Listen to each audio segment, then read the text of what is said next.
Welcome to Variant, where we love comics more than I can't wait to see a trailer for Ben Affleck's The Batman movie. I'm your host, Arris.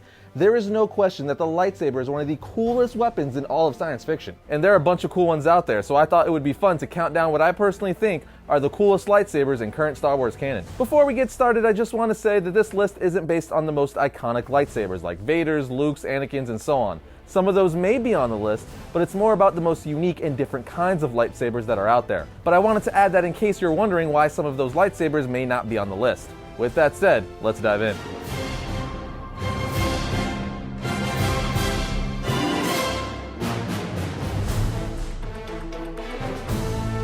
At number 10 on my list is Kanan's Detachable Lightsaber. Kanan was just a Padawan when the Great Jedi Purge was being carried out by the clone troopers. So he had to go into hiding, and his lightsaber needed the ability to hide in plain sight, because anything that looked like a lightsaber would be a red flag for the Imperial forces that he might be a Jedi. So his lightsaber has the ability to be broken into two parts. When in two separate pieces, the Jedi weapon didn't look anything like a lightsaber, allowing him to fly under the radar. But of course, when put together, it made a blue lightsaber that has some pretty cool features, like adjustable blade length and a low energy setting for sparring. At number 9 is Pong Krell's lightsaber. All I really have to say is that he has two double-edged lightsabers. A green one and a blue one. Drop the mic, walk away, because that's freaking awesome. Of course, whenever someone says double-edged lightsaber though, you think Darth Maul, but Krell's are slightly different. They're thicker than the average lightsaber due to how big Krell is himself. Also, each lightsaber handle or hilt can be folded in half when not in use, which makes it really easy to carry on his belt. The lightsabers also have the ability of being activated while still folded in half if Krell only wants to activate one side.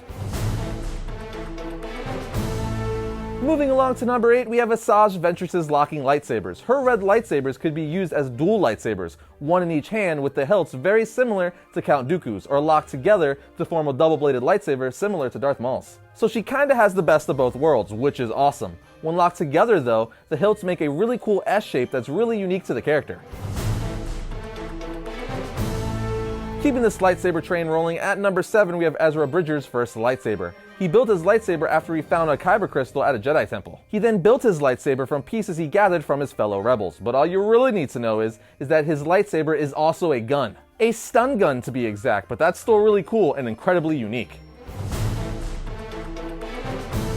Coming in at number 6 is Ahsoka Tano's white lightsabers. Tana uses Form 5 of the lightsaber fighting style. This form means you use a reverse grip of the blade or blades. After she left the Jedi Order is when she started using the two white lightsabers, which look awesome, and the way she uses them with the reverse grip is really cool. I just dig how pure they look, if that makes any sense. Sometimes simpler is better. Apparently, the creative team on Star Wars Rebels chose white blades for her because Tano is neither a Jedi or a dark side user, and the blades help show that she's neutral.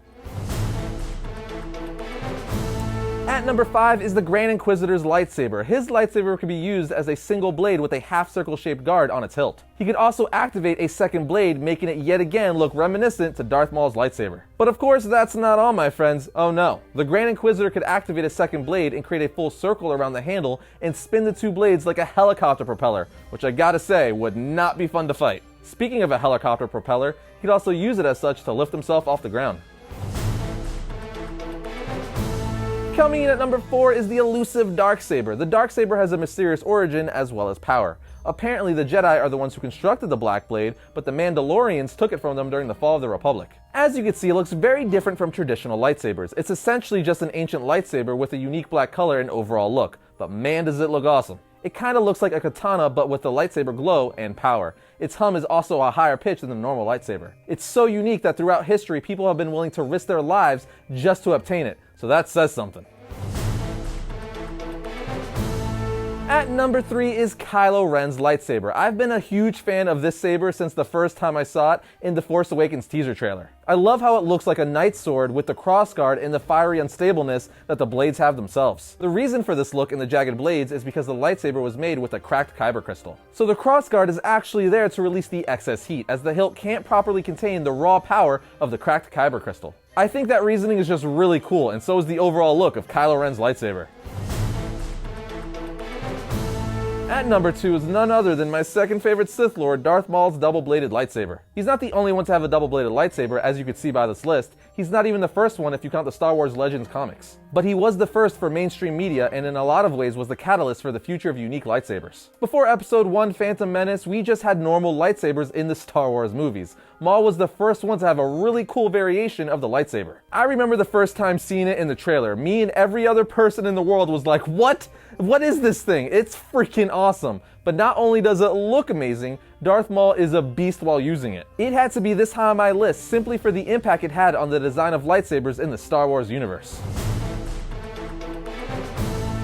At number 1 on my list is none other than Anakin Skywalker's lightsaber. There's nothing gimmicky about this lightsaber. It doesn't have 2 blades, it doesn't spin, it doesn't even have a cool shaped hilt. It's just a straightforward blue colored lightsaber. So why is this number 1 or even on this list? Well, because this is kind of the lightsaber that started it all, in the sense that it was given to Luke by Obi-Wan to start his Jedi training in the very first Star Wars movie, A New Hope. On top of it being Luke's father, Anakin Skywalker's original lightsaber, before Anakin became Darth Vader. Luke then lost it when he found out that his father was Darth Vader, but apparently it was found and then given to Rey in The Force Awakens, which she beats Kylo Ren with. Then at the end of the movie, she gives it back to Luke, so its importance and appearances in the Star Wars movies just keep multiplying, and we know it's going to be a huge part in Episode 8. It's pretty much the most important lightsaber in Star Wars, period, which I think makes it incredibly cool, hence it being my number 1. Now obviously this list is subjective, so let me know what you think are the coolest lightsabers down below.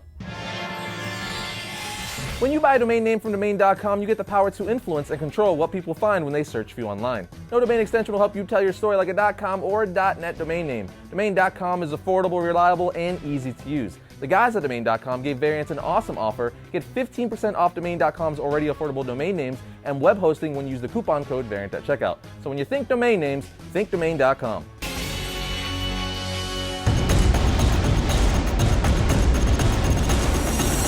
First up for Wednesday, December 28th, we have The Dark Knight 3, The Master Race. Batman and Superman are back together once again, but is their reunion too late? And finally, we have The Flash, issue 13. It's holiday season in Central City, and Barry Allen goes on a date with a brand new sweetheart.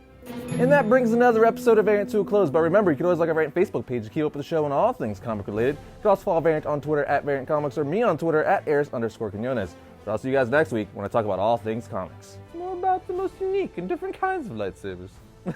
You didn't see what I did to the camera. I winked. All right.